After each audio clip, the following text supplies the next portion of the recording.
Meet Robert Johnston. So I'm approaching 24 years this summer. I've been married for that same amount of time, which is a huge blessing for me. He's the 27th Special Operations Wing Commander at Cannon Air Force Base in Clovis, New Mexico. I was lucky enough to come into, when I came into flying, I came into Air Force Special Operations Command right off the bat.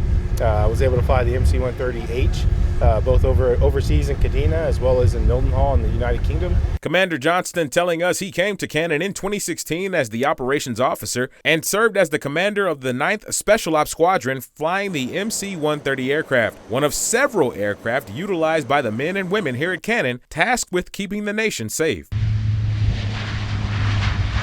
We recently got a first-hand look at several of these aircraft and training drills. This one was out at Melrose Air Force Range, which serves as the training range for Cannon. We witnessed gunfire from a 35mm cannon. Also from a 105mm cannon.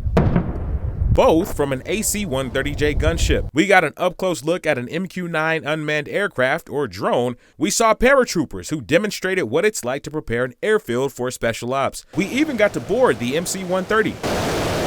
And watch a V-22 Osprey go through a refueling exercise. All of it in a day's work for the men and women at Cannon Air Force Base. What we're asked to do requires a great deal of training and preparation.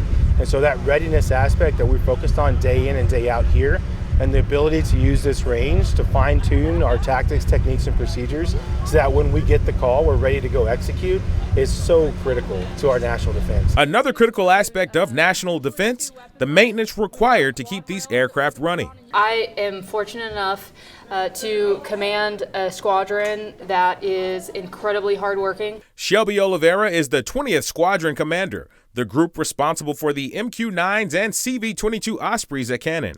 The CV-22 is a complex and dynamic aircraft that requires an immense amount of attention, and our maintainers are able to make it do all of the incredible things that we need it to do at any given point.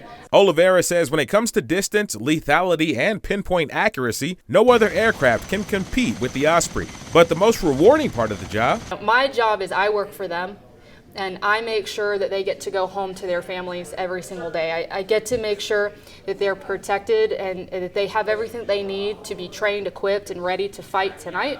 And that they can focus solely on the mission that they have. And so being able to take care of people is absolutely the greatest job that I could have ever asked for. A team effort. It really gives our airmen, our air commandos, a sense of purpose, why they come in every day and put the uniform on.